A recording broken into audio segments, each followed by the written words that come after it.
Good morning, good afternoon, and good evening, everyone. I am really thrilled to welcome all of you to this event on partnering for comprehensive protection, national implementation of protection of civilians in armed conflicts. My name is Naz Moderzadeh. I'm a professor at Harvard Law School and the director of the Harvard Law School program on international law and armed conflict.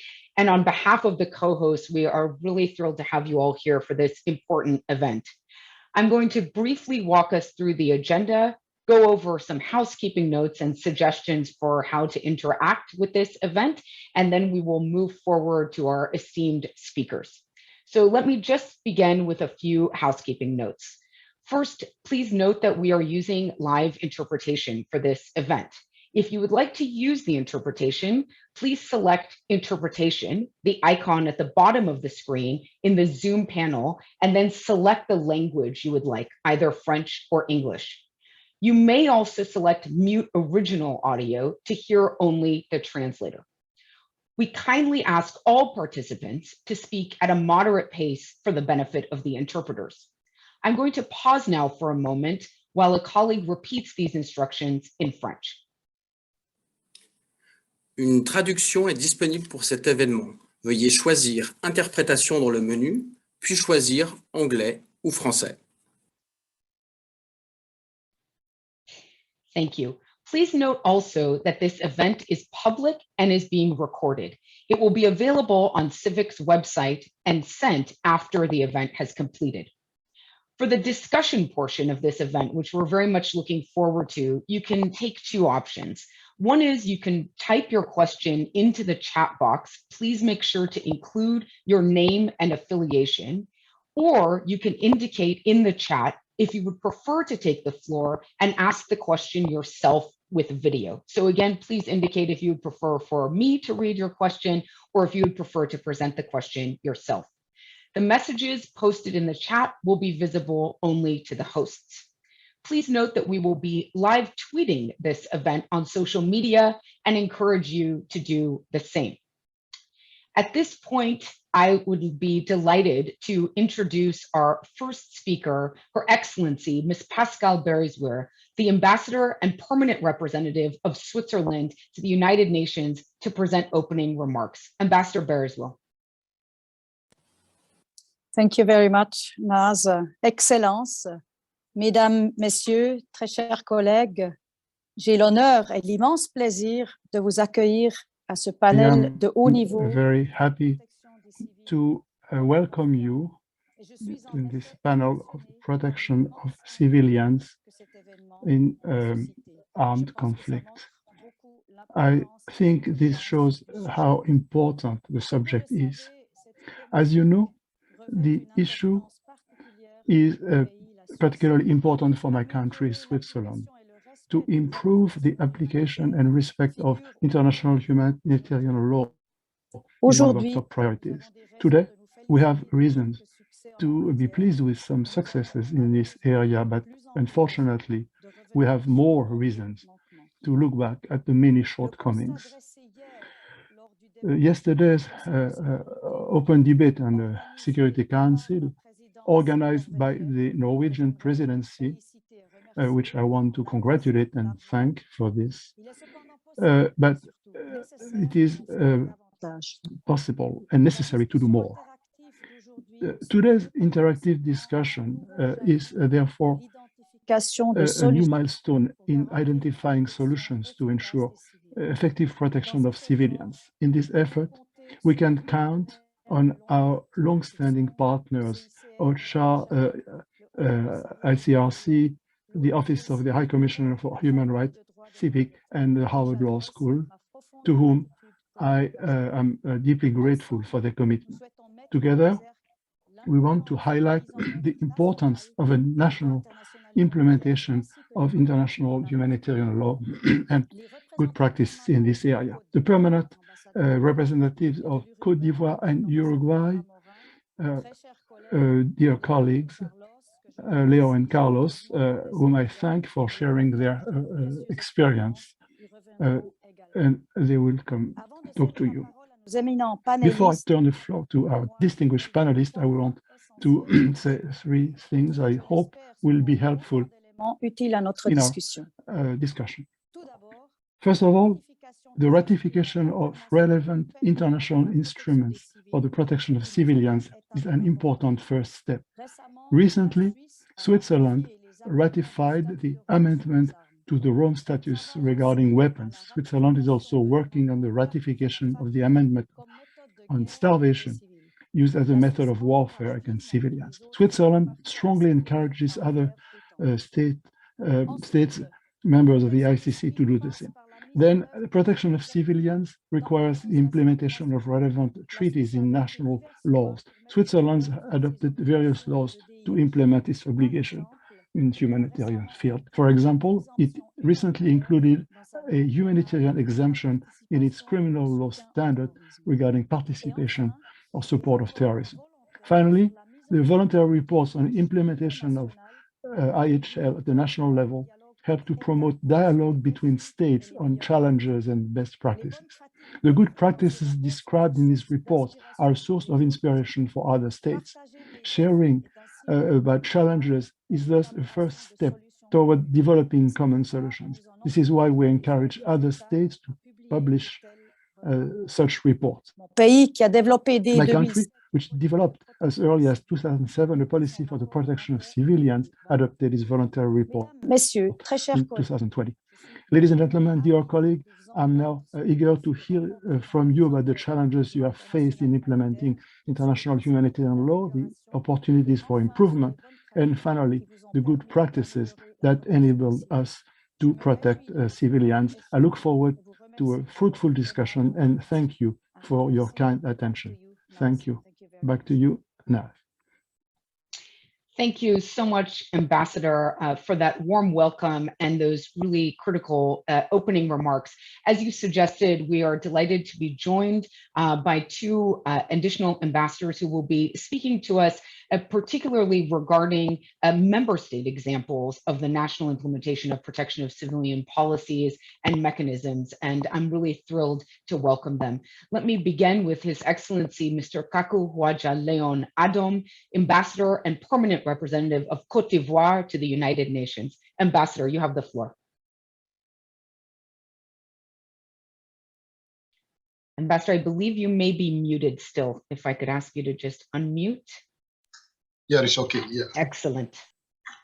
Je voudrais dire toute la joie. Yes, I would like to say how happy I am to be here in this meeting today, and I want to thank the Swiss ambassador and tell her that we are happy to exchange about this action, this implementation of the protection of civilians in armed conflicts.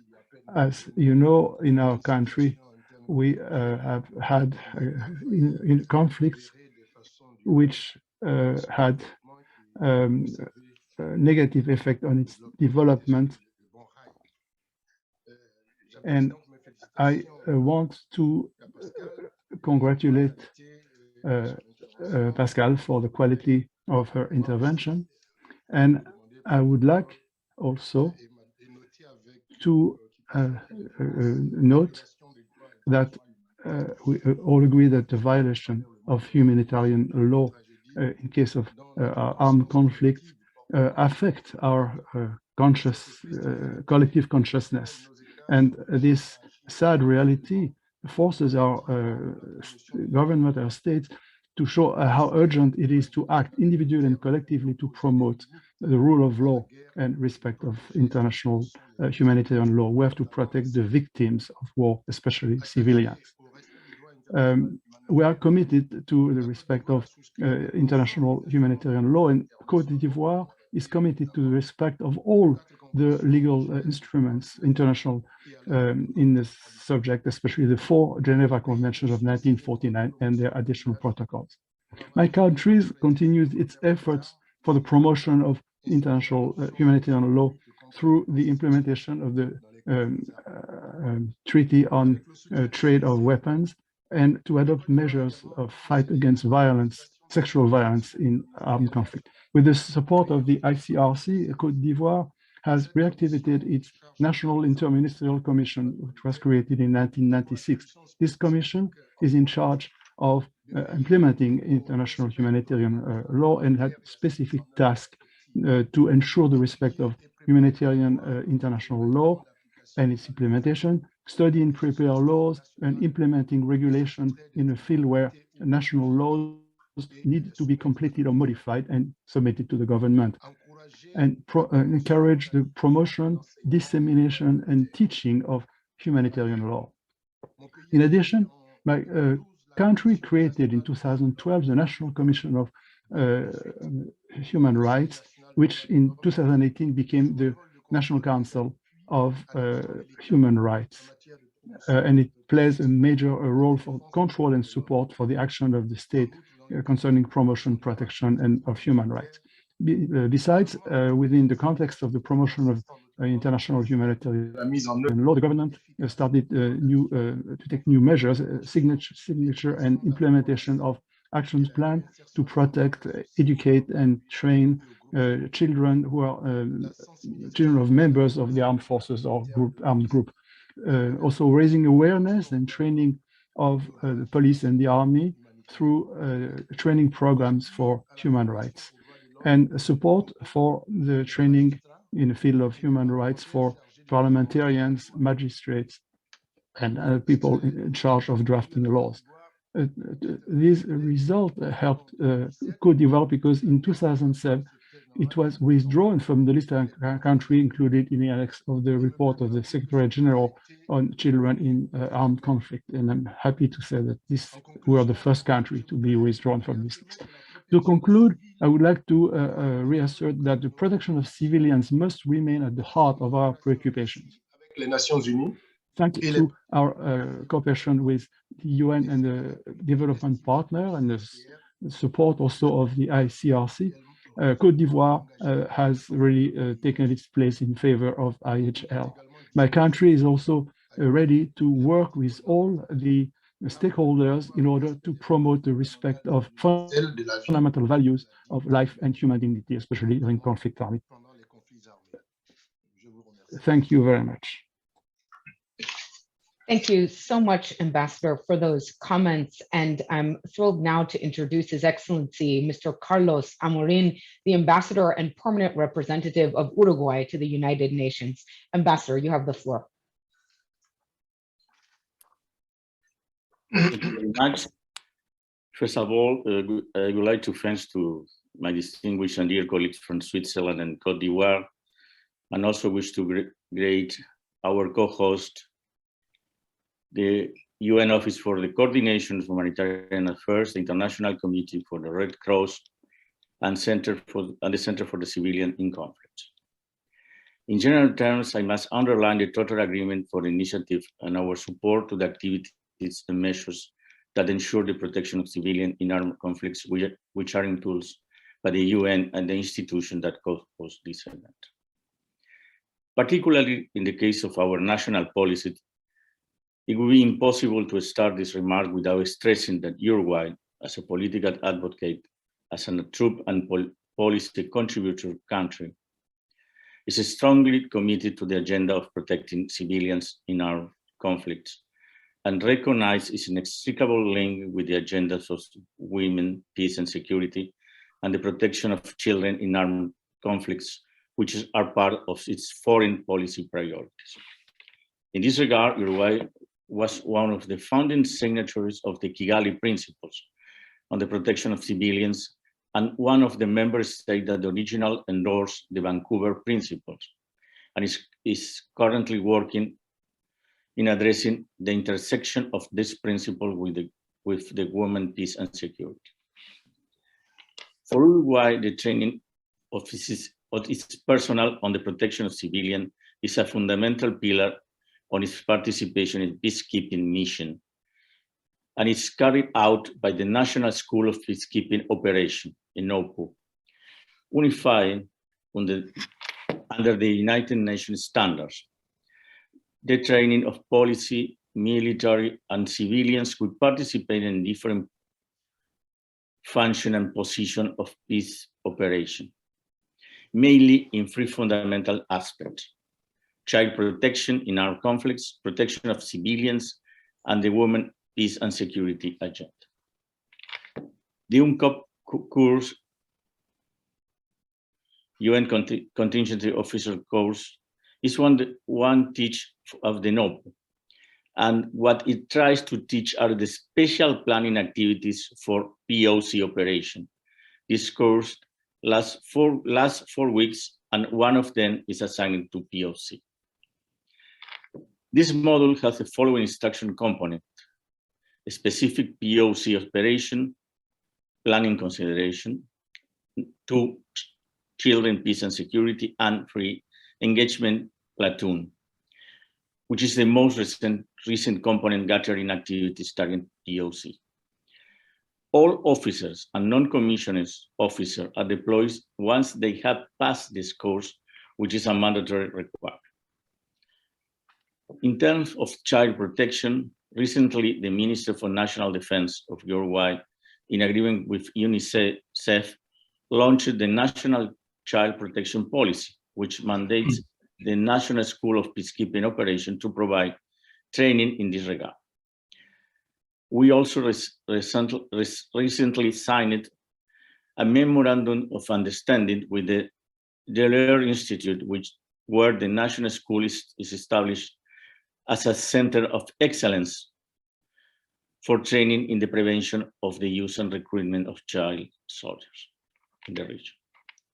Finally, we reaffirm the willingness to continue support these initiatives, and we would like to encourage member states to work on this kind of alliance with the UN agency, the relevant international organization, and the representatives of the civil society, in order to build a stronger partnerships and strategies toward the ongoing implementation of the protection civilians in the line of the calls made by the International Conference of the Red Cross and the UN Secretary General. Thank you very much.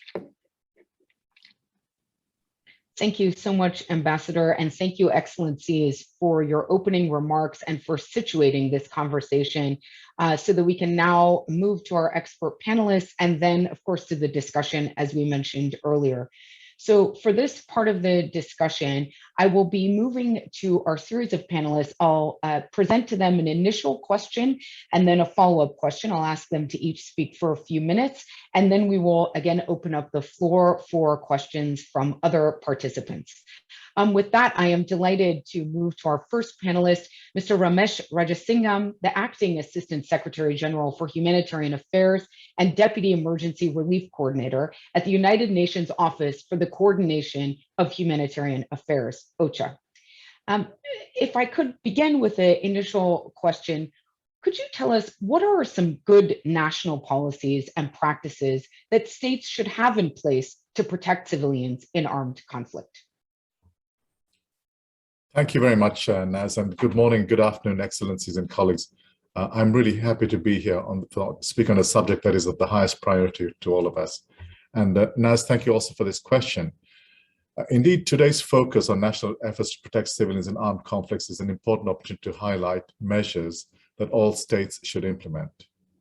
Year after year, conflicts cause widespread civilian casualties and destruction of homes, hospitals, water and sanitation infrastructure, schools, and markets.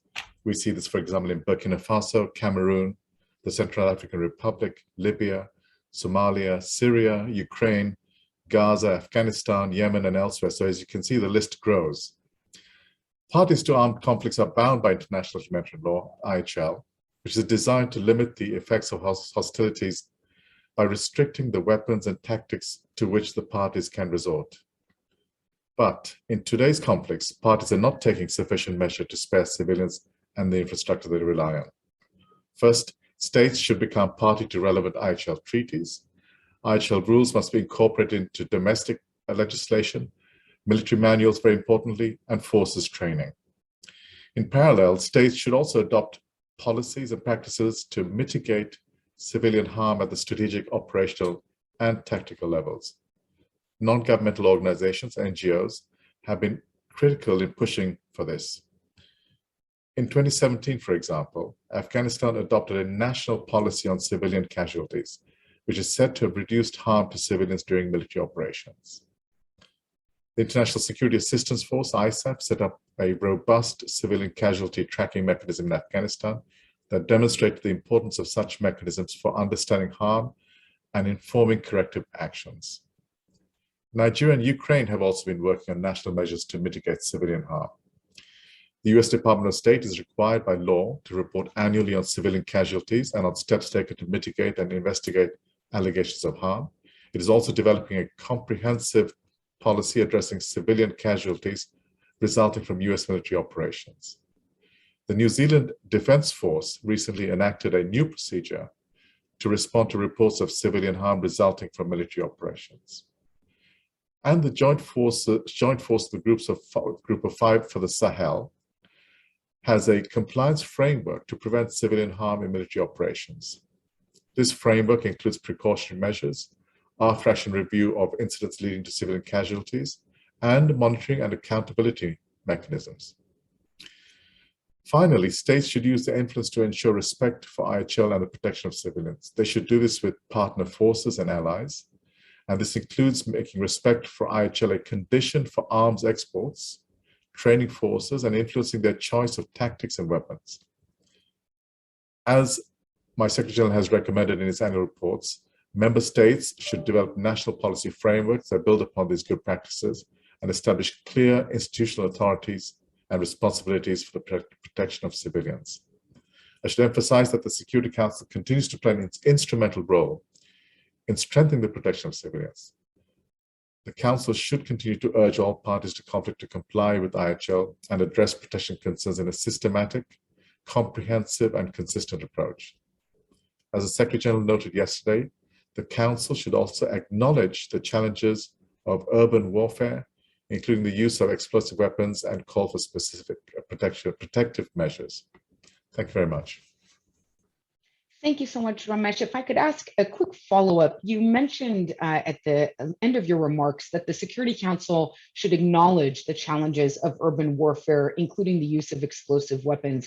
What are some specific steps that states and also armed groups should be taking to address these challenges? Well, as in 2020, some of the highest numbers of civilian casualties resulting from the use of explosive weapons in populated areas were in Afghanistan, Libya, Syria, and Yemen. According to Action on Armed Violence, when explosive weapons were used in populated areas, 88% of those killed and injured were civilians. And in recent days, we have seen fighting escalate in urban areas of Yemen as well. Hospitals, a detention facility recently, and telecommunications infrastructure have been damaged, essential services disrupted, and dozens of civilians killed and injured.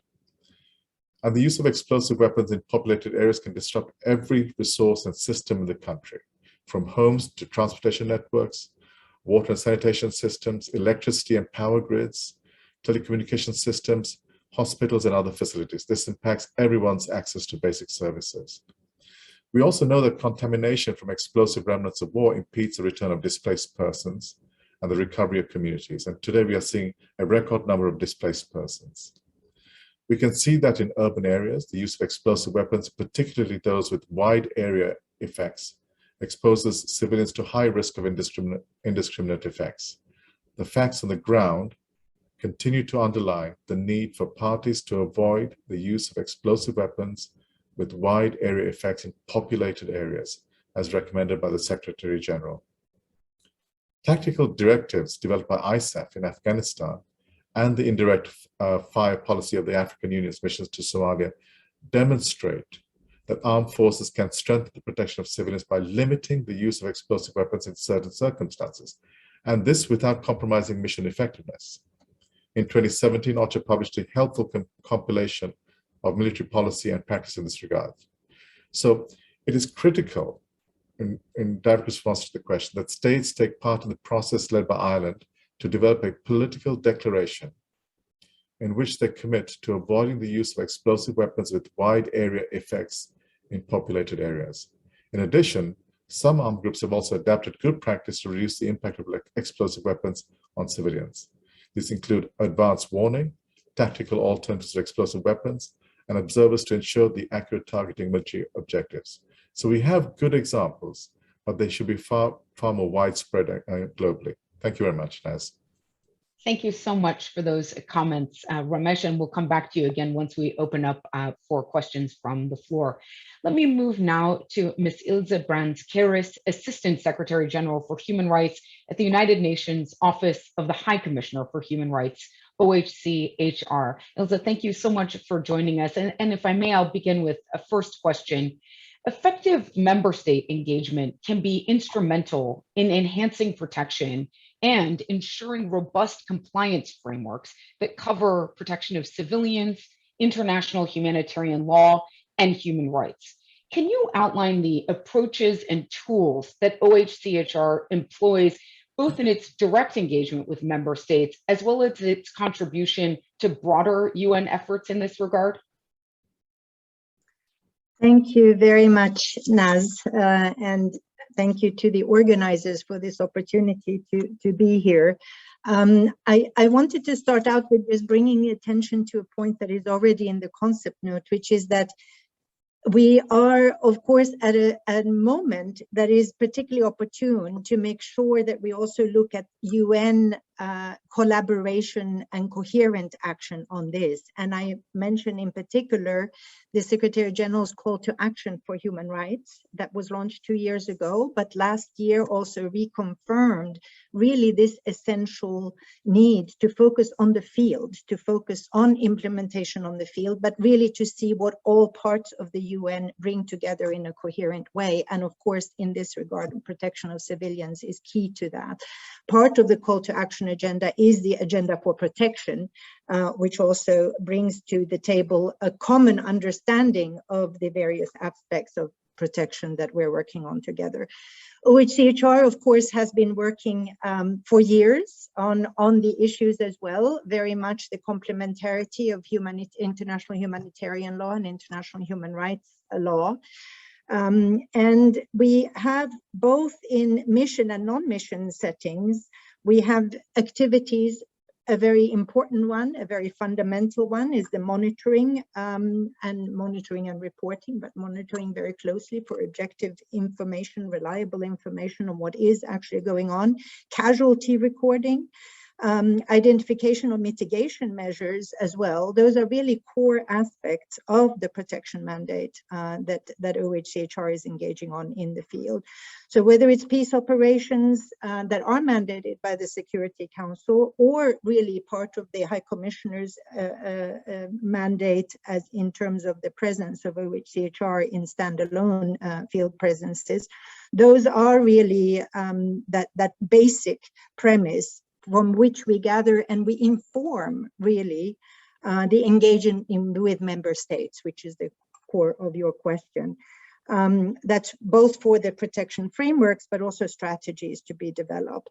So we systematically, when we have the information, we of course engage in dialogue with the authorities. And really for them to be able to follow up, to enable them and to support them in the follow-up to violations of their own actors with excessive casualties or other violations, but also to respond to protection concerns that are created by armed groups, but for really empowering the state.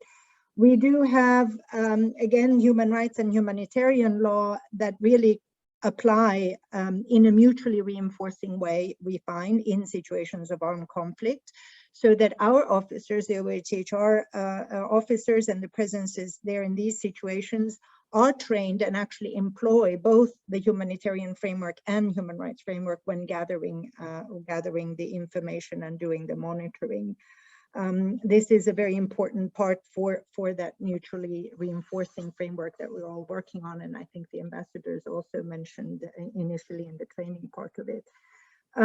We do have the obviously the data collection analysis as a very important part of that monitoring. It's also core of the engagement that we're having, but we have various examples, and maybe in the discussion we can come back to those, and my colleague is here as well to respond. But we have specifically also to support ensuring the accountability for violations. We've done this in MONUSCO, for instance, in DRC. We also have, and already Ramesh has mentioned, we have worked in UNAMA in Afghanistan, as well as the Ukrainian human rights monitoring mission in Ukraine that we have, where we have worked with the national authorities also to establish civilian harm mitigation mechanisms. Those were also mentioned already, but very concrete work.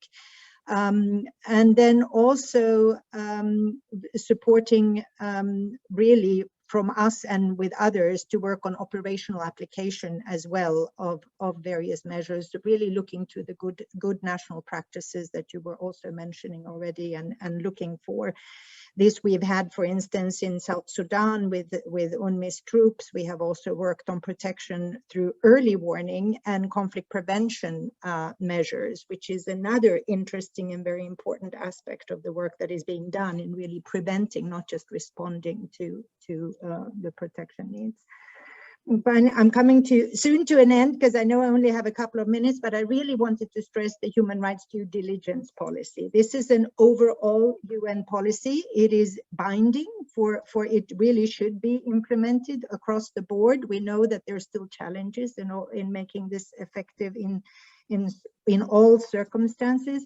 We have had, OCHR has been working on human rights due diligence implementation, providing support, providing advice, making risk assessments, also identifying mitigation measures. And we have really a decade-long experience on this, and are, I think, in a good position to provide this support, including also with other partners and other regional organizations who are now developing their own, like the EU as well. We have also, and again, we can maybe come back to it in the discussion with my colleague later on, particularly an engagement on the joint forces of the G5 Sahel as well, with a compliance framework that includes all these various measures as well.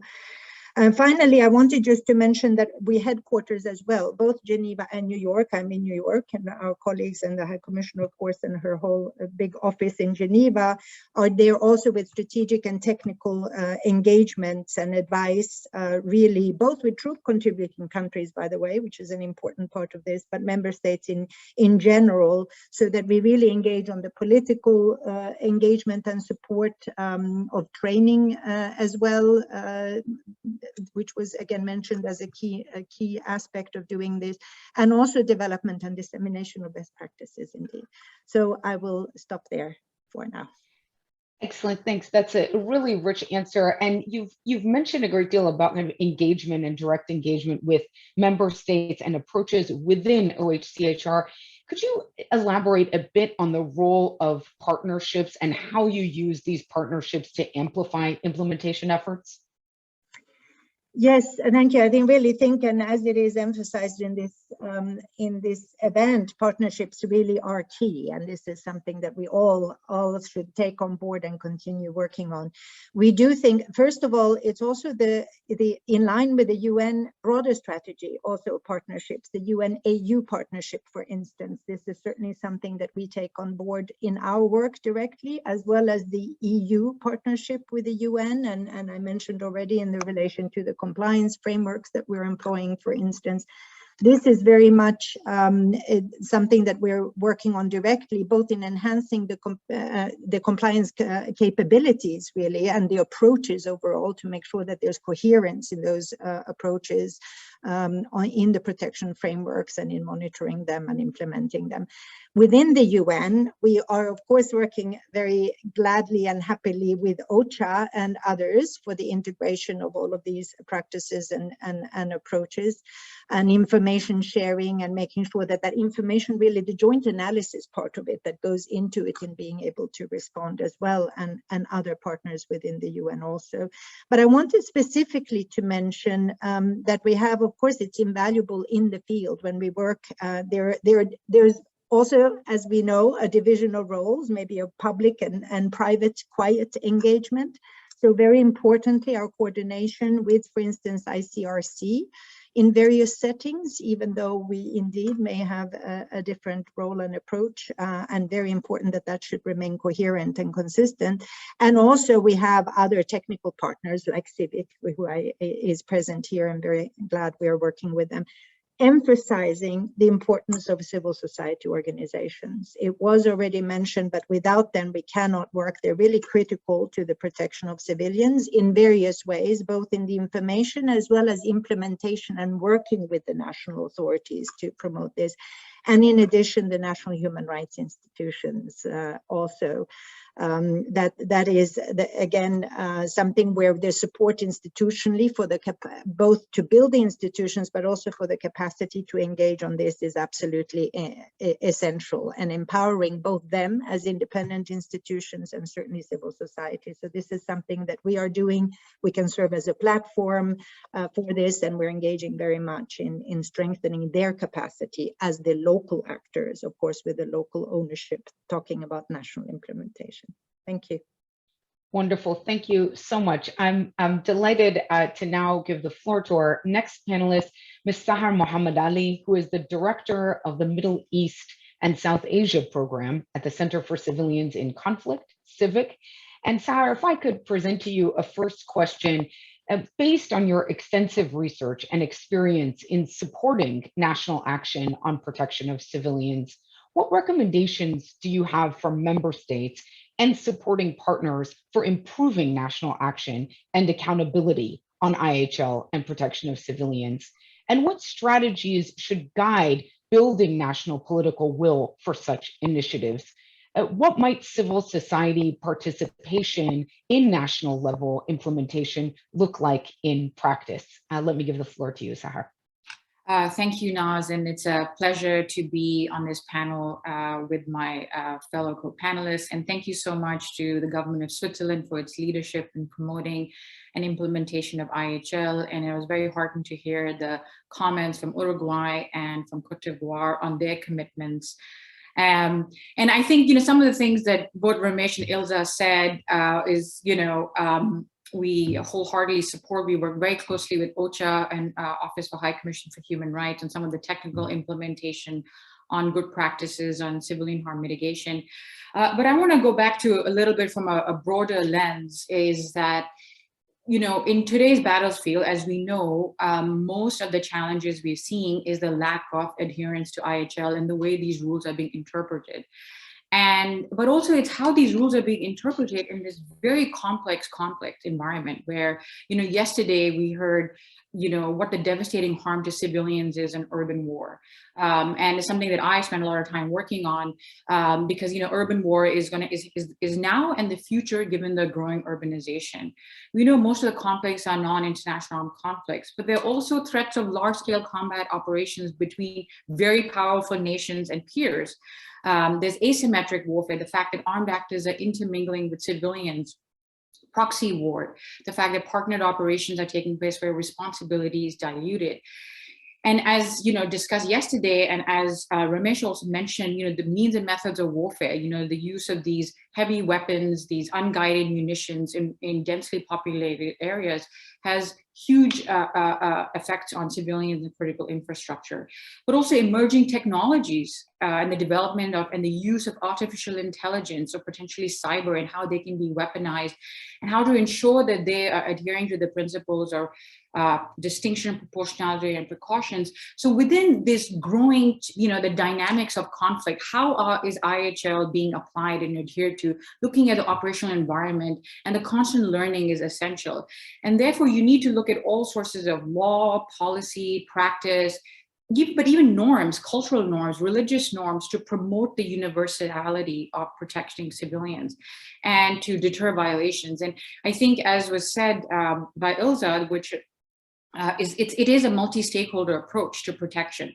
It's governments, it's the United Nations, international organizations, it's communities that are impacted by conflict, it's civil society, but even industry that is researching and developing the use of weapons and technology, you know, we all have a role to play to minimize human suffering and strengthen efforts to adhere to IHL. And within that, I mean, to answer to your question more specifically is, you know, some of the things that were mentioned by Ramesh, I just wanted to just mention, I think that, yes, you know, the Secretary General, you know, did advocate and has been calling since 2017 to enact protection of civilians policies to strengthen implementation of IHL. And some very good examples were mentioned earlier by Ramesh. But, you know, member states, and again, I spent a lot of my time working with militaries and engaging with them to operationalize IHL. And what we find is that it is still very much seen as a legal issue and not, you know, how do you integrate it into your policy, your doctrines, your rules of engagement? How do you create an immersive training environment for militaries to know that there are ways to mitigate civilian harm and minimize? And I think, you know, that sort of attention needs to, and resources need to be also developed and supported.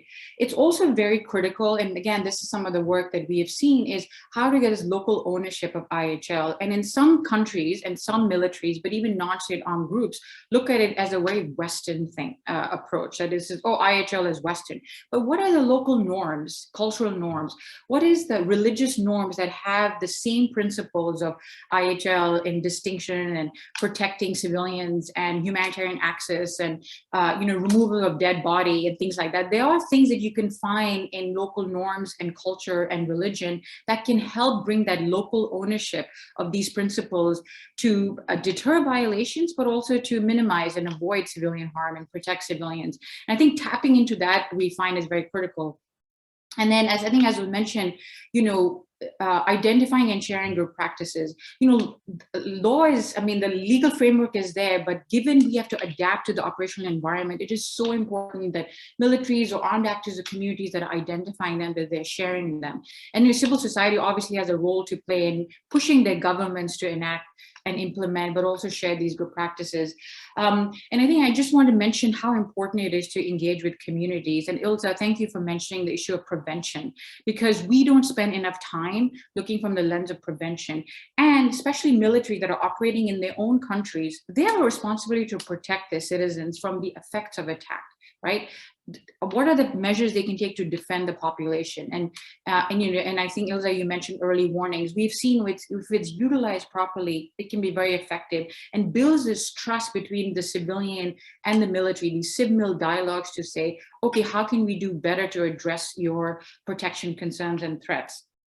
And then I think, you know, limiting the transfer of weapons. There's been growing civil society engagement on their legislation, on their governments, to countries that export weapons, to include benchmarks for end-use agreements, so that they're not being misused or they're not being sent to countries and shared with militaries that would not adhere and commit to adhering to IHL from an operational lens. And I think those are, of course, you know, again, these are just some ideas, ways that we have seen that the IHL can be strengthened. And again, it is a very much both community, civil society, armed actor, military, industry. It's like a whole, you know, it's not a whole government approach, it's a whole society approach, I would say, because we all have a stake in it. Thank you so much, Sarah. Can I ask you now maybe perhaps to give us some concrete examples from CIVIC's own work with national partners, and particularly thinking here of the G5 Sahel in Ukraine and Afghanistan. What are some good practice examples that could be drawn from this work, and what tools and capacities can enable more rapid and sustained responses for how partners can scale up protection efforts? So, you know, those examples you mentioned and that also Ramesh cited, you know, you have to give credit to the political will of these institutions, both the military institutions and the governments, that they said they prioritize, that they need to do more to integrate civilian protection, harm mitigation in their operations and plannings and policies. So yes, CIVIC has worked with the G5 Sahel, and we partnered very closely with the Office of High Commission for Human Rights, and we created a civilian casualty mitigation framework for them so they can track the impact of the operations on civilians, to learn, identify what the causes were, to try to improve their rules of engagement, try to improve that they are minimizing and avoiding civilian harm. And I think it, again, then UN Security Council played a great role in the resolution to create this framework, and it was elaborated upon earlier by my co-panelists of the different areas. In Ukraine, we worked very closely to set up the civilian casualty mitigation team. We've done trainings on civilian harm mitigation with the Ukrainians and helped create this, and supported them in the CivMil dialogues that they've enacted.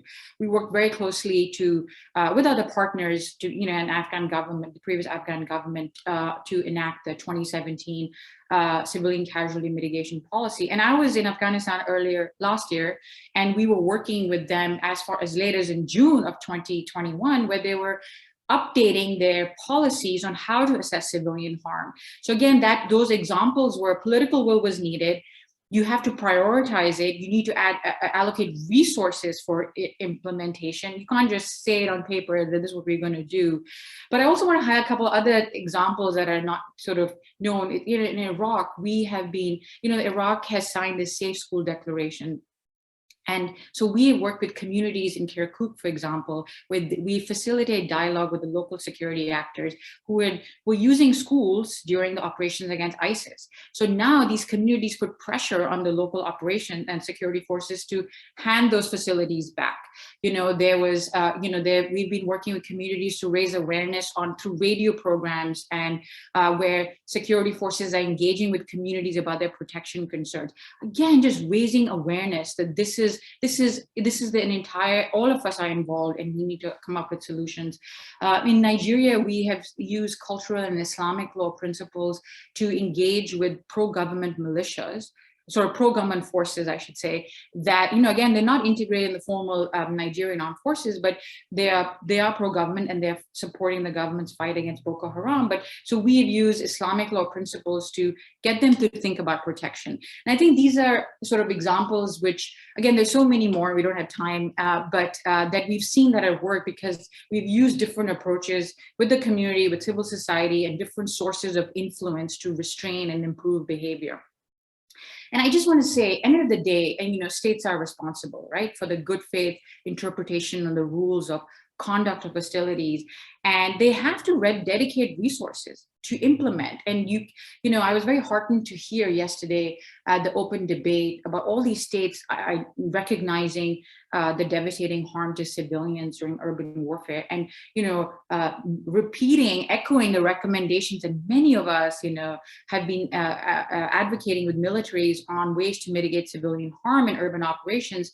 And we would love to see them being implemented. Many states, are basically, we're repeating things we've been asking them to do. These are very practical steps. So it is about integrating this protection of civilians in your operations plan. It is the highest priority. It's not a binary choice between military effectiveness and protecting civilians. They can go hand in hand. And then dedicating the resources, because if you don't put it as a priority, and you don't adequately allocate resources, it will then not get implemented. And we've seen very often during especially high tempo conflict where things are put in paper, policies are there, but when it comes to implementation, it doesn't take place. And again, because it wasn't resourced properly. So I'll sort of stop there and look forward. Excellent. Thank you so much, Sahar. And I think a number of rich examples, hopefully, that we can pick up on and engage with in the discussion. Let me move now to our next and final panelist, Mr. Christian Cardon de Lichtboer, Chief Protection Officer of the International Committee of the Red Cross, the ICRC. And if I could, Christian, I'll begin with an initial question. Again, about this issue of what good practice looks like, but I'd like to ask you specifically to address the question of the integration of international humanitarian law and protection considerations into national norms, policies, doctrines, and practices. From your perspective, what does good practice look like? Well, thank you very much. And first, thank you for everybody for organizing that very important and definitely timely event, as we've seen again yesterday. Thank you, Naz, for the question. There are indeed many good practices, not necessarily known, unfortunately, that we could certainly build on and which we believe could inspire many other states and protection actors. I think it's important to acknowledge the fact that this initiative can be taken before, during, or after a conflict. Another important thing that we need to keep in mind is that a state may have the best draft laws, the best legal framework. All this will remain useless if they are not known, if they are not understood, and even worse, if they are not accepted internally. Let me just confront this to a very concrete situation that we face in most conflicts, unfortunately, and which remains a massive protection challenge. This is the question of the missing, the separated, and the dead. I think, as we all know, under IHL, there are very clear obligations to the parties to a conflict to prevent people from going missing. This goes from they must register a person deprived of their liberty. It means also recording all available information relating to the dead. And so consequently, that will impose the establishment of well-coordinated structures, procedures, and mechanisms. So the question could be, is that really realistic? Is that possible in a conflict setting? And the answer, in some occasion, in some situation, is yes. Let me just give you the example of Peru. In Peru, they have adopted a law on the missing persons in 2016. Missing persons during the period of 1980 and until 2000. It's interesting because this law is clearly focusing on the search of missing persons and is also putting, families at the center of the process. What this example also tells us is that this law defines the competent authorities for the search. In that specific case, for example, it's the Ministry of Justice. This law would also create a national registry of missing persons and burial sites.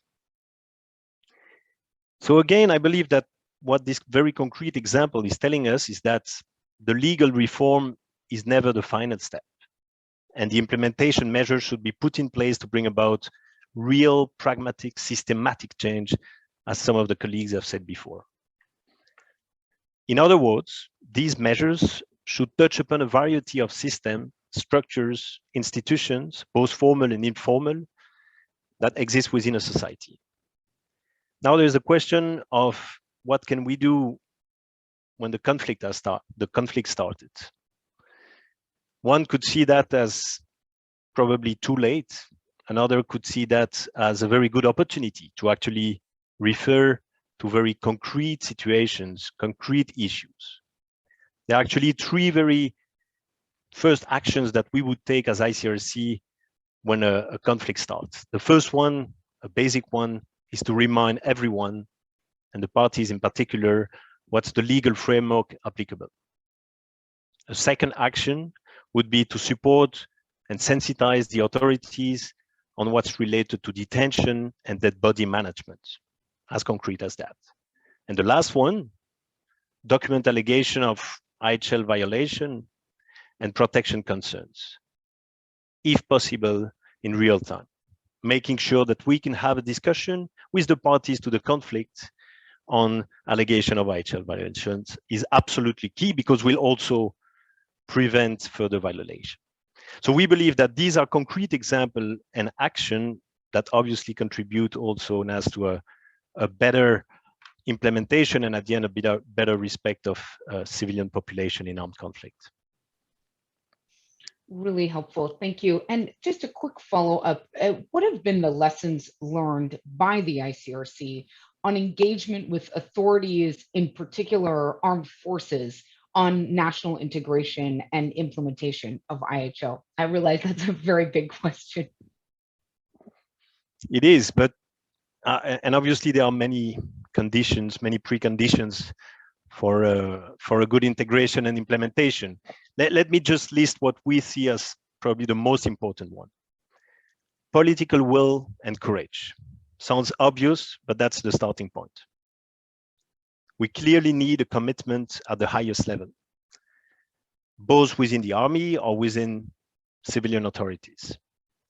We need a strategic and long-term vision. I mean, these are long-term processes. We're not talking here about months, but sometimes years, so you need patience. We need implementation measures to bring systematic changes. I think the example of Peru is a very good one in that respect. We need to be working with different branches of government, executive, legislative, judiciary, and state military forces. I think the example given also by the ambassador Adam Kaku from Ivory Coast is a very good one, is the creation in some occasions, some cases, of a national IHL commission, which can be definitely instrumental and very useful. I think we need to also work with non-state armed groups and many other actors that have an influence over them. I think Sahar referred to that in her presentation, but I'm thinking obviously of the dialogue the ICRC has started years ago with religious leaders in the Sahel region. I think we need an effective chain of commands. And obviously you need an internal sanction system that is known and promoted. So yes, indeed, we need accountability. We also need to explore new ways. There's not only one way to ensure a smooth integration and implementation. There are many other ways, traditional approach that could be explored. We have recently published a study of the ICRC on roots of restraints, which actually shows that we can do better by understanding how a culture of restraint is socialized, not formally and vertically from the top down, but also informally and horizontally. And then there is the importance of, adapting our approach to new realities. And if we look at the nature of conflict and the way conflicts are evolving, and in particular to the fact that there are many more actors than what we could see before, many more coalitions, you need to understand how the different actors are playing that role. You need to understand how the different actors are actually ensuring respect of the law to make sure to have a certain impact.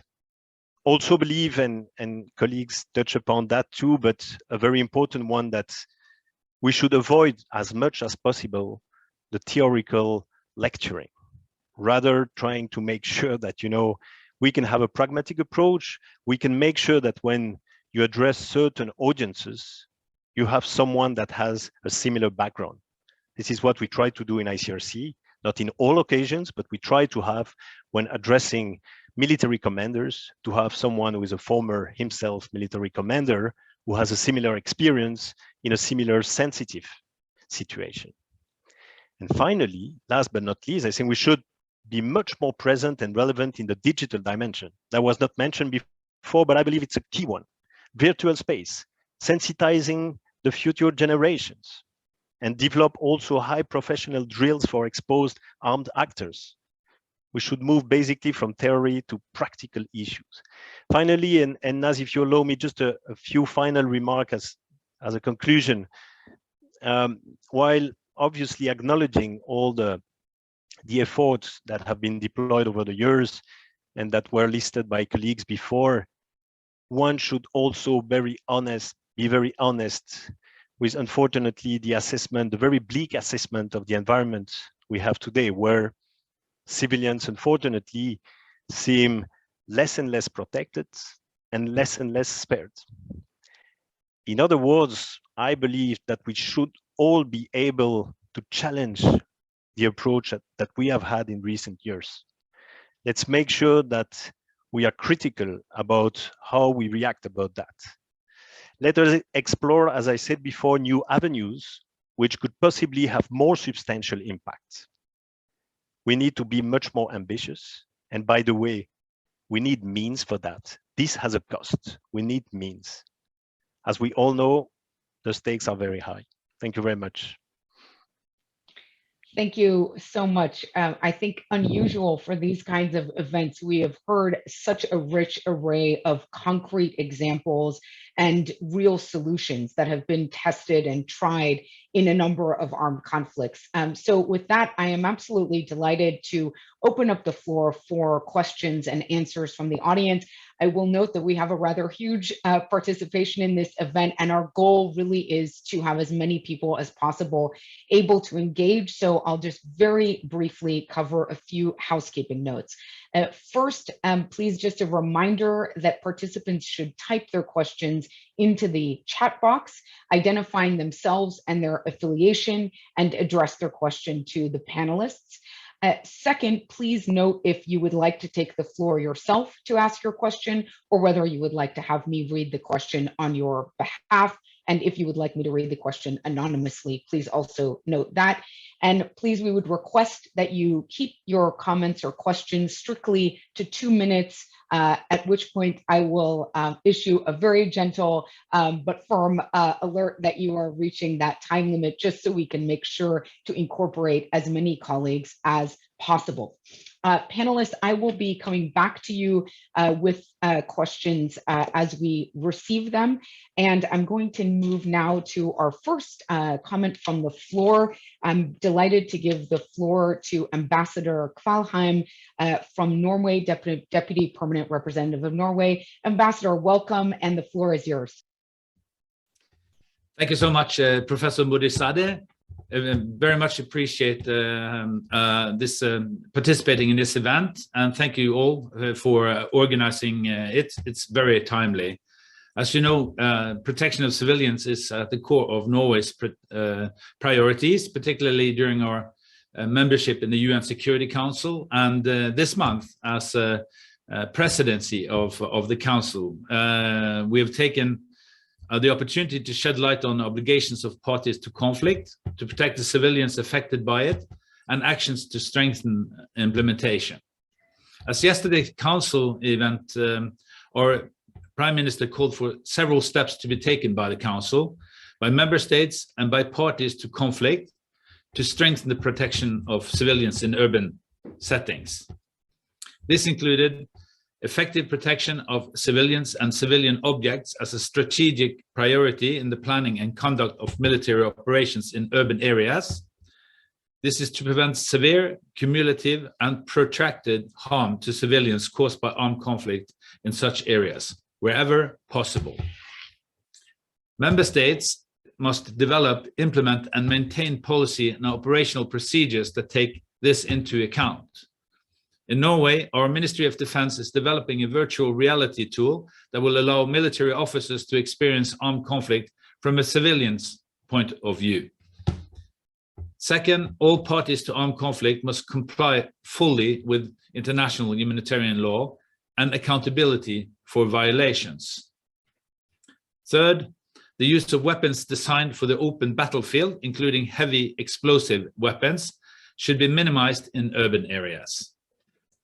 Fourth, parties to conflict and the international community at large must ensure that civilians continue to have access to essential services, including food systems, water, and electricity during conflicts. Norway also continues to focus on several other areas that are critical for national implementation more generally.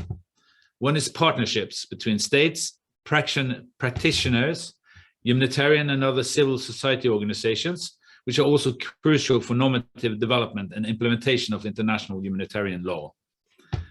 The protection of healthcare.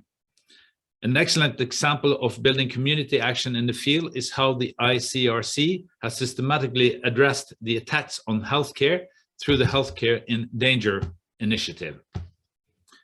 The protection of education. We are encouraged that 113 states now have endorsed the Safe Schools Declaration, launched in Oslo, and that states, international organizations, and civil society are committed to its implementation.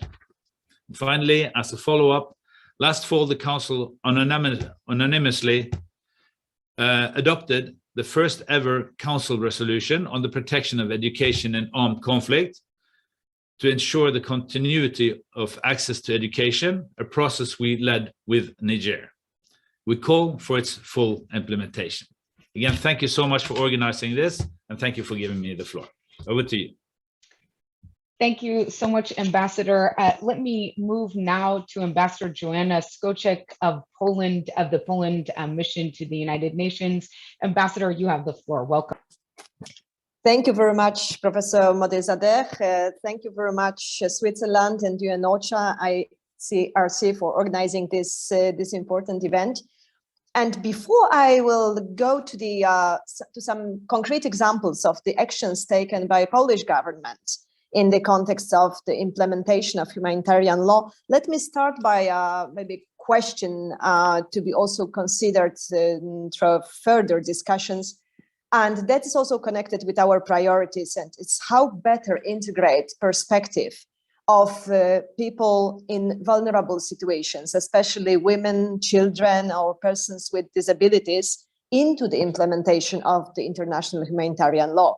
Because it seems that it's not the lack of regulations, it's the lack of proper implementation that we experience, and not just in this area. And now going into more detailed examples, ensuring respect for international law, including international humanitarian law, was one of the priorities of Poland's term in the Security Council 2018-19. And it's the same during our current tenure in the UN Human Rights Council. More importantly and timely, ensuring respect for international humanitarian law also guides the Polish presidency in the Organization for Security and Cooperation in Europe in 2022. And in this context of national implementation of protection of civilians in armed conflicts, we would like to always underline the role of proper implementation, as I said, and dissemination of IHSL. And Poland, like several other countries, established a special commission, Intergovernmental Commission for International Humanitarian Law. Polish Red Cross is a chair of the Commission for the Dissemination of International Humanitarian Law. Moreover, I would like to underline that this commission promotes knowledge and compliance with IHL in Poland. We also believe that voluntary reporting on national implementation and dissemination of IHL is one of the tools which enables a better dialogue between states for effective cooperation in strengthening respect for international law. And last but not least, and it would be coming back to my first remark, for us it is crucial to continue our efforts to improve accountability. All perpetrators of international law violations, and especially the humanitarian law and human rights, as well as the abuses that may constitute the cases of war crimes and crimes against humanity, should all be held liable. Thank you very much. Thank you so much. I'm now going to move to a question that I will be reading out, and this question is addressed to Ambassador Bereswell of Switzerland. The question is from Robert van Dijk from the mission of the Kingdom of the Netherlands. And the question is as follows. The Secretary General has encouraged member states to draw up national protection of civilian strategies. Switzerland was the first country to have developed a national POC strategy in 2013. What added value do you see in having such a strategy? Which challenges and questions should be considered or overcome by any country seeking to develop a national POC framework? And how do you ensure that the strategy is implemented, leads to real improvements, and that violations are sanctioned? That is not an easy process, and has been shown recently by at least one country that started working towards a national strategy, but then abandoned the project. It would be great if you could also mention any best practices. Over to you, Ambassador Bereswell. Thank you very much. I'm honored. It's rare that after welcoming remarks, we can answer questions of substance. I will humbly try to do so. So yes, indeed, we developed our protection of civilian strategy in 2013. And I think some of the panelists alluded to the fact that to protect civilians, I mean, it's different ministries involved. In my case, we have a federal system. So I think one of the added values to develop such a strategy was really adding coherence to our government, to our country when it comes to protection of civilians, and also something the colleague from the ICRC mentioned, leadership. I mean, it was decided at the highest level to have such a strategy, to develop it, and then of course also inclusiveness, because we have discussed this with civil society actors at all levels in our countries. And of course, it was important to also define concrete measures and measurable outcomes in order to be then later on also able to monitor the implementation. So what were, for example, difficult questions we had to answer, and I don't think there is the right answer. One was, for example, do we speak about armed conflict or fragile situation in general? So that was one of the questions while developing, which we had to address. And then, of course, what about implementation? So we came out with kind of a voluntary national review in 2020. It's public, so in order not to speak too long, I encourage you to read it out. And this is kind of our monitoring and measuring of the strategy 7 years later. And I would also expect that we will have other reviews of the strategy to be followed up on. So I hope that I could answer the question, and thank you very much. And it was fascinating also to read to listen to all the perspectives, also from my colleagues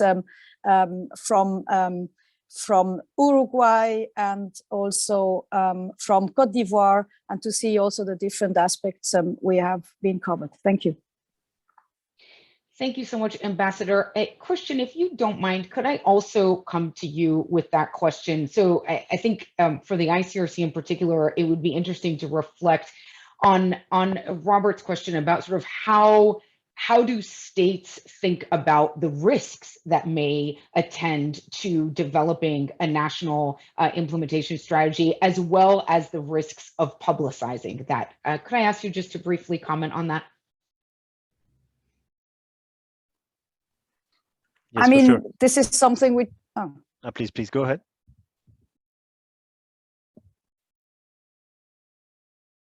Naz?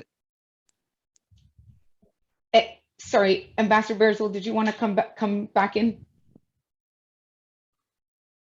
Okay, excellent. Christian, over to you. Okay, thank you. No, yeah, definitely. I mean, states, and that's probably the big challenge that we are facing, won't unfortunately necessarily see that as a top priority, because when there's no conflict, and that's what we hope for all contexts, obviously, this is not necessarily the first chantier that you want to open, and that's where I believe what the ambassador from Switzerland just said is very important. You need that leadership. You need to have the capacity to have leaders, political leaders, ready to take on that battle, because yes, it's a risky one. It's probably someone where you will be criticized because in peacetime you don't want to take care about that, as I said before. So back to the criteria I was listing before, I think yes, political courage is a must. Making sure that it's also top down, and we shouldn't be afraid of that approach in that specific sense, making sure that when it comes to civilian authorities or the armies, that there are clear instruction on that respect, and that's probably the best way to kind of I would say avoid the possible risk associated to that. Excellent. Thank you so much. Given that we have really an astonishingly good number of questions from around the world and limited time, I'm going to take the moderator's privilege now and bring some questions to the panel that I'm sort of amalgamating from a number of questions.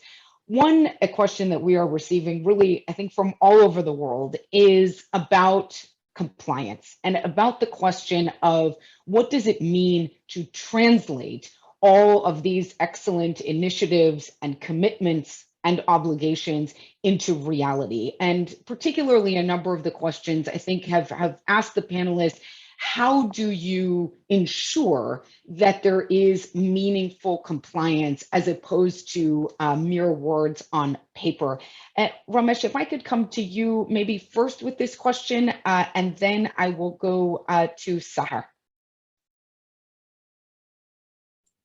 Thanks, thanks very much. The compliance is obviously the major issue that we have here. What we are trying to do is, the importance of dialogue with these governments, with these non-state actors, to implement good practices is one of our key measures. We also, as I mentioned, we have these discussions with the non-state armed groups. You need to have that space to have this discussion. And obviously we will press for accountability. We need to press for accountability. Now, there are some examples. Obviously, you have the ICTY for former Yugoslavia, for Rwanda, the ICC's actions, and they have directed these charges against individuals that they have seen who are responsible for non-compliance, or who have directed activities that are not compliant with these laws. But obviously, we would like to see a broader or an expansion of this to cover all the conflicts where you do have non-compliance. So those are some, I guess, some examples. But we have there's a long road ahead of us when it comes to compliance, and I think we need to. I guess perhaps what, as Ilse mentioned, is Switzerland's decision to integrate the latest amendments to the ICC Rome Statute in its legislation. I think that is a model example that states can undertake. The facts on the ground still continue to underline the need for parties to avoid the use of explosive weapons with wide area effects in populated areas. So it'll be a never-ending task, but we are making some headway in some areas, but it must be much broader application. Thank you. Thanks, Ramesh. Sahar, let me come to you with this question about compliance and accountability. Well, we have seen that when there are good policies and practices to minimize and avoid civilian harm, in which a lot of us tout to get other militaries to adopt, but sometimes they're not implemented properly and nobody's held to account. So you can do an investigation and you can identify what happened, and then the recommendations just sits on a shelf. And then the same mistake is repeated a few years down the road, a few months down the road. And that is a problem, because again, it's about the prioritization, it's the leadership, it's the commitment, and saying these policies, these good practices, this integration, this training that we've given you, you are going to implement it. And yes, there are going to be challenges, given the other side may not be adhering to any laws. But what is your responsibility as an ethical warfighting state and compliant, and what are your values? And you need to hold people to account. If you don't have accountability and proper investigations and some sort of punitive measures, and actually to see, again, committing to resources to implement those recommendations from mistakes, you will see the mistakes being repeated. And then so we are in this climate where, a few years ago, there was some really good positive examples, and those are still touted by us, but then those are not implemented when things get very difficult. And I think that for us, we have to hold those governments to account and really advocate for setting clear accountability mechanisms. Excellent. Thank you, Sahar. Let me bring another question that we've received from a number of colleagues. And I think here, if it's acceptable, I'll go, Simon, to you from OHCHR, and then to you, Christian, and I'll ask you to answer as briefly as possible what is a complex question. The question focuses on how national implementation strategies and national approaches can influence the conduct of armed groups in the protection of civilians. As a number of our colleagues in the chat have pointed out, what happens when the armed group is itself fighting against the state? What would the role be of persuading those groups to adhere to protection of civilians standards and rules? Simon, if I could go to you first. Yeah, thanks very much for that, Naz. And I'll be very quick, because I think there's two aspects to that question. I mean, much as I'm sure Christian will echo, in terms of human rights and IHL, of course, OHCHR does engage with armed groups and non-state actors, but makes it clear that what their obligations are, and their obligations remain. I think one of the issues we've been certainly engaging is, and Sahar said very much to this, and it's certainly an experience, we've been doing this with the G5 in the Sahel for many years, or for a few years now, as underlying the operational dividend of compliance, and that it has a role to play, and it's been spoken to a little bit, I think, in other contexts, but underlying this idea of responsible security forces, professional conduct, and what that means to the conduct of operations and to the protection of populations. So I think it's important to underline that aspect. And of course, as Sahar pointed out, that the law is one aspect, but also this has to be understood and resonate in the way in which doctrine is developed, because you won't get anything done militarily without doctrine. And that is how you ensure sustainability. And that's certainly an area that we're looking to work on and consolidate in the Sahel and in many other areas of work. But I think that issue about understanding both for armed forces, but also for armed groups, about what compliance means and what it means for the conduct of their operations and for successful conduct of operations from a protection and military perspective. And often the two will go hand in hand. So I think I'll leave it there for now, but happy to follow up. Over. Great, thanks, Simon. Christian, can I bring that question to you as well, the question of non-state armed groups and what this looks like for them?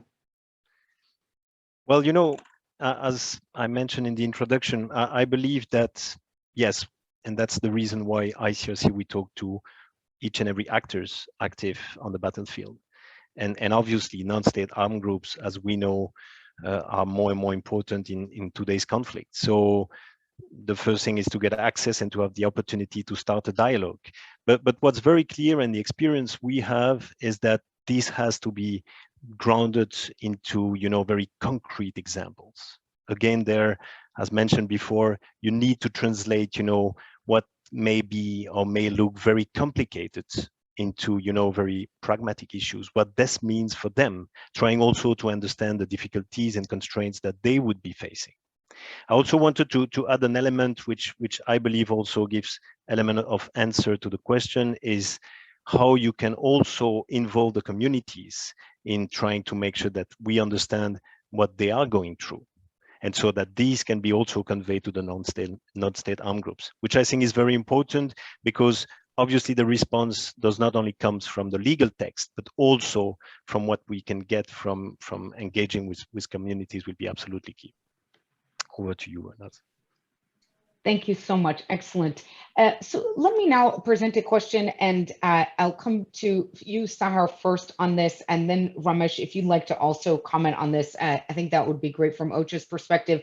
A number of our colleagues in the chat noted that many of our speakers addressed the role of civil society in the protection of civilians. And yet the law does not necessarily reflect a role for civil society, and neither do many formal policies or instruments. How can we go about ensuring that the role of civil society is better integrated across protection of civilians, and what perhaps might you see as some of the challenges in incorporating civil society actors into this kind of work? Sahar, over to you. Civil society organizations provide a very unique perspective from the outside. And because we have seen governments and militaries tend to have their own sources of information and can be a bit tunnel visioned. Whereas we are on the ground in areas where fighting is taking place. We are in the communities. Civil society organizations are reflecting community concerns. And if you do not include that perspective in your policies, your guidance, your trainings, your doctrine, and knowing how conflict is impacting civilians, you're going to miss out what should be done to avoid, minimizing, even prevent. And so having that perspective is very important. And of course, not every state is an open environment where civil society can very effectively engage with their own governments without retaliation. So there are challenges in some countries, but we've seen that civil society, they are the citizens of those countries. They play a very effective role in pressuring, engaging the government to do better. And I think this kind of bottom-up approach for influence is important. Of course, civil society is not written into the Geneva Conventions, but Geneva Conventions written in post-World War II, and we are, we continue to evolve. So we have seen, for example, in the political declaration on explosive weapons that's been drafted by Ireland, civil society is included. In the Safe School Declaration, the role of civil society is included, and in other sort of policy and new guidance that are coming out, because there's a recognition that we have a role to play. And again, these are civil, there's an international organization, but civil society is in conflict impact, where the conflicts are taking place. So important. Even I'll just give a brief example of Mosul during the operations, coordinating humanitarian assistance into ISIS controlled areas. Iraqi civil society organizations had a different perspective than the international organizations. And if that had been taken into account a little bit more, some of the humanitarian assistance and getting aid to those living in ISIS-controlled areas could have been improved. So it's very important that the local groups, their input, their expertise, and their knowledge, which all of us don't have, and governments and militaries may not, be taken into account. Thank you, Sahar. Ramesh, did you want to comment on this question as well, of how we think about the role of civil society kind of beyond platitudes? Thanks, and thanks, Naz. And also, I think Saz covered a lot of this, but maybe just a couple of points from our side.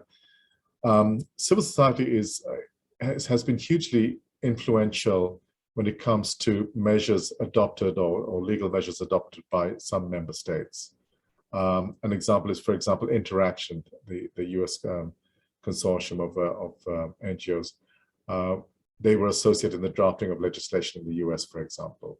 And I can also maybe point to ICRC's example on Peru, where victims were included. So civil society in the form of, primarily the form of NGOs, but it should be a much broader one, have been influential in convincing their capitals and their parliaments to legislate measures for this.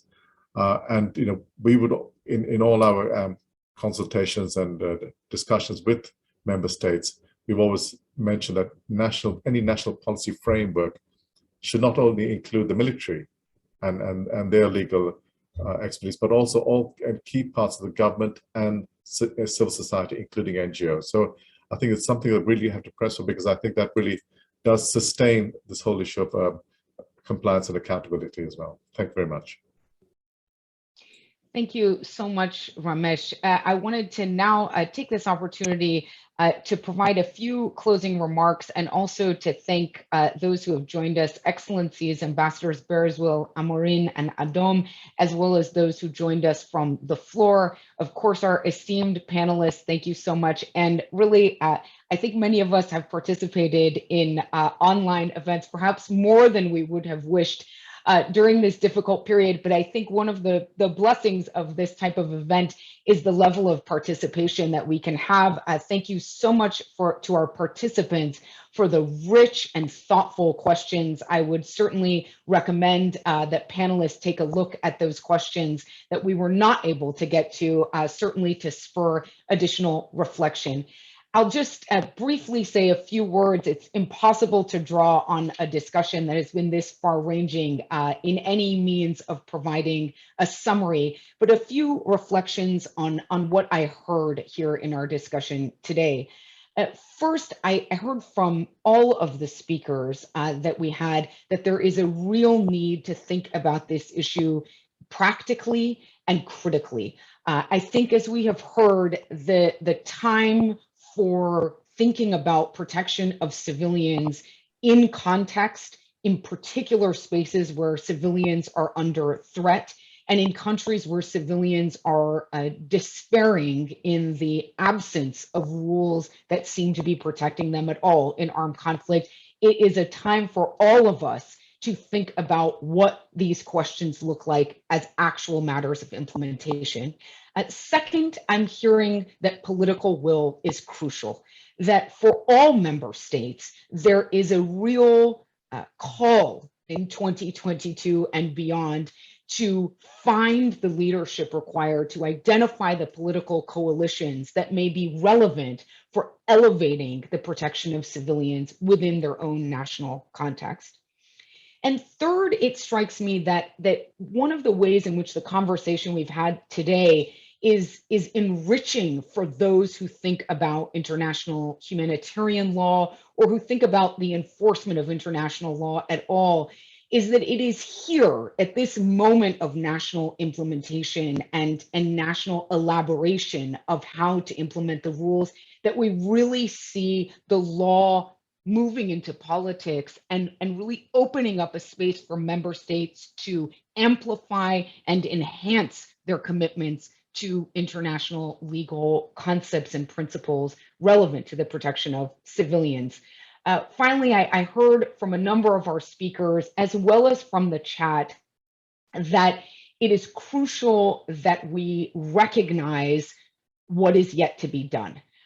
That we are at a moment when it is very difficult to speak proudly about international humanitarian law and protection of civilian agendas that fail to be implemented and respected in practice. And I don't hear that this means that we ought to throw our hands up or to give up, but rather that it means we need to think creatively and we need to think in a politically engaged manner about the strategies and the methodologies for implementing the very principles that we have heard across the panel and across the excellencies who have joined us at the beginning of the remarks are reflected in their national priorities as well as in their international commitments. It strikes me that the discussion we've had today is exactly where those kinds of initiatives begin and where perhaps we find the energy and the inspiration to move some of these ideas into action and into reality. Thank you again, everyone, for joining us, and thank you so much for our co-hosts for bringing us together. We wish everyone a wonderful afternoon and evening. Thank you very much.